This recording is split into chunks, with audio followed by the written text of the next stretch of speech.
Gujarat assembly election 27 साल से सत्ता 20 साल का मोदी युग। गुजरात कैसे बन गया बीजेपी का गढ़।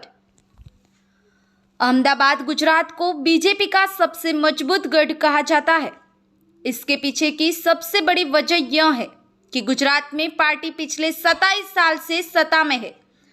अगर 2022 के चुनाव में पार्टी विजय का क्रम जारी रखती है तो वह गुजरात में शासन करने के मामले में कांग्रेस को पीछे छोड़ देगी।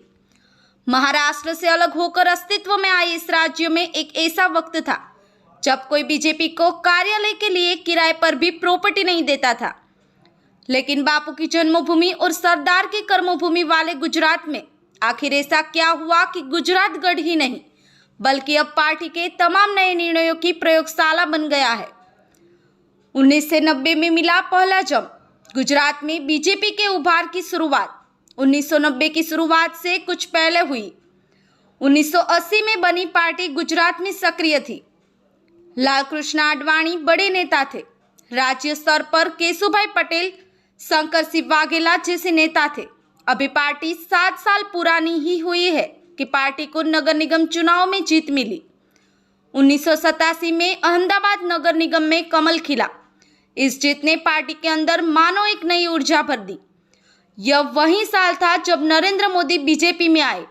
अभी तक वे संघ प्रचारक थे। इसके बाद 3 साल के अंतराल पर जब चुनाव हुई तो पार्टी पहली बार प्रदेश की सत्ता में सबसे बड़ी पार्टी बनने से महज 4 सीट दूर थी। जनता दल के पास 17 सीटें थी तो बीजेपी 67 सीटों के साथ दूसरे और कांग्रेस पार्टी तीसरे नंबर पर थी।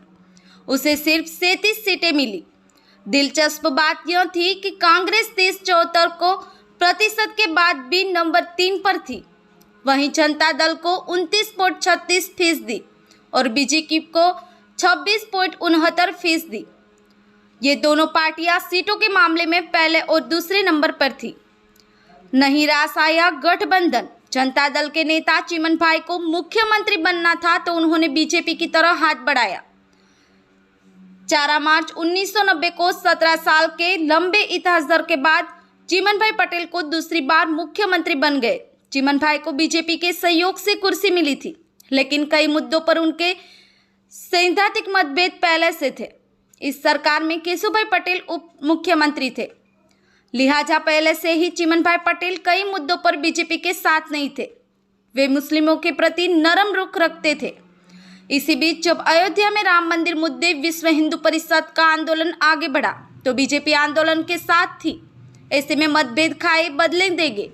राम मंदिर शिलालेख को लेकर विवाद हुआ। कार सेवकों की रवानगी और बीजेपी के आंदोलन में सक्रियता चिमन भाई को असहज कर रही थी। हालात ऐसे बने कि गतिरोध बढ़ा और 8 महीने बाद गठबंधन टूट गया। दोनों पार्टियों की राहें अलग अलग हो गई। हालांकि चिमन भाई पटेल ने कांग्रेस के सहयोग से अपनी सरकार बचा ली। बीजेपी की जगह पर कांग्रेस सरकार में सहयोगी बनी। कांग्रेस ने काफी सारे अहम विभाग लिए। चिमन भाई पटेल को गृह विभाग कांग्रेस को देना पड़ा और सीडी पटेल गृह मंत्री बने। लतीफ के गढ़ भरी ललकार। इधर चिमन भाई पटेल सरकार से बाहर निकलने के बाद बीजेपी के सामने फिर संघर्ष का विकल्प था। सत्ता के लिए अपनी संख्या बल को बढ़ाने की बड़ी चुनौती थी। बीजेपी के हटने के बाद चिमन भाई पटेल ने कांग्रेस के समर्थन में सरकार तो बचा ली थी, लेकिन प्रदेश में बहुत कुछ ऐसा घटित हो रहा था जो वे नहीं चाहते थे और वे चाहते थे वो नहीं हो रहा था। वजह से गृह मंत्री सीडी पटेल, इसके चलते प्रदेश में गुंडागर्दी बढ़ाने की स्थिति का निर्माण हुआ तो दूसरी तरफ भ्रष्टाचार के आरोप लग रहे थे। तभी अहमदाबाद में कांग्रेस के सांसद रऊफउल्लाह की हत्या कर दी। आरोप कुख्यात अब्दुल लतीफ के ऊपर लगा। भय के बीच आक्रोश का माहौल था। अहमदाबाद के कुख्यात डॉन लतीफ का खौफ इतना ज्यादा था कि पोपटिया वार्ड मोहल्ले में जाने से पुलिस भी डरती थी। इस हत्याकांड से कांग्रेस में गुस्सा था, लेकिन वह सत्ता में भागीदार थी, इसलिए मुखर होकर बैठ नहीं बोल पा रही थी। विपक्ष में बैठी बीजेपी को बैठे बिठाए सामने से एक बड़ा मुद्दा मिला। बीजेपी नेता केशुभाई पटेल ने लतीफ के गढ़ में पोपटिया वार्ड में लोक दरबार लगाने का ऐलान कर दिया। केशुभाई गए और दरबार लगाया। इतना ही नहीं, उन्होंने लतीफ डोन से कांग्रेस सरकार की मिलीभगत का आरोप भी लगाया। इसका असर पर हुआ कि आम जनमानस में भी यह धारणा बन गई कि लतीफ पर चिमन भाई पटेल का हाथ या फिर उनकी चुप्पी है। लोगों के बीच धीरे धीरे यह मुद्दा बन गया। लोगों में परसेप्शन बना कि इससे बीजेपी निपट हो सकती है। हुआ भी ऐसा कि 1995 में बीजेपी सत्ता में आई और इसके बाद नवंबर 1997 में लतीफ एक पुलिस एनकाउंटर में मारा गया। 2017 में आई बॉलीवुड मूवी रईस लतीफ के जीवन पर भी थी। इसमें शाहरुख खान ने लतीफ के किरदार को निभाया था। अपने दम पर बना ली सरकार। एक तरफ बीजेपी चिमन भाई पटेल के खिलाफ मोर्चा खोले हुए थी तो दूसरी तरफ राम मंदिर आंदोलन जोर पकड़ चुका था। 12 महीने के अंतराल पर अयोध्या में विवादित ढांचा ढहा दिया था। इसके बाद मुंबई में सीरियल बम ब्लास्ट हुए। महाराष्ट्र से अलग होकर बने गुजरात में इन सभी बातों की तीखी प्रतिक्रिया थी। रामलला की लहर पर सवार बीजेपी ने कांग्रेस की चुनौती बनी खाम क्षत्रिय हरिजन आदिवासी मुस्लिम थ्योरी के खिलाफ हिंदुत्व का कार्ड खेला। इससे पार्टी ने भय भूख भ्रष्टाचार हटाने का नारा बुलंद किया।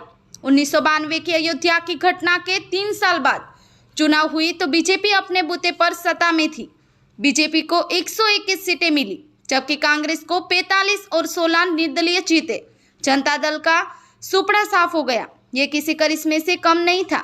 इस जीत का श्रेय लाल कृष्ण आडवाणी, केशुभाई पटेल, शंकर सिंह वाघेला के साथ नरेंद्र मोदी को दिया गया। केशुभाई मुख्यमंत्री बने। इसी चुनाव से गुजरात की राजनीति फिर से 2 पार्टियों में बढ़ गई। 2001 में नरेंद्र मोदी गुजरात के मुख्यमंत्री बने और फिर यहां से मोदी युग शुरू हुआ। वे 2014 तक मुख्यमंत्री रहे। इसके बाद 2014 में लोकसभा का चुनाव में बीजेपी नरेंद्र मोदी के चेहरे पर उतरी और 30 साल बाद ऐसा हुआ कि जब किसी पार्टी ने लोकसभा में अकेले दम पर बहुमत हासिल किया। जीत का करवा 2019 में और आगे बढ़ा और इस बार मोदी मैजिक ने बीजेपी के आंकड़े को 303 सीटों तक पहुंचा दिया।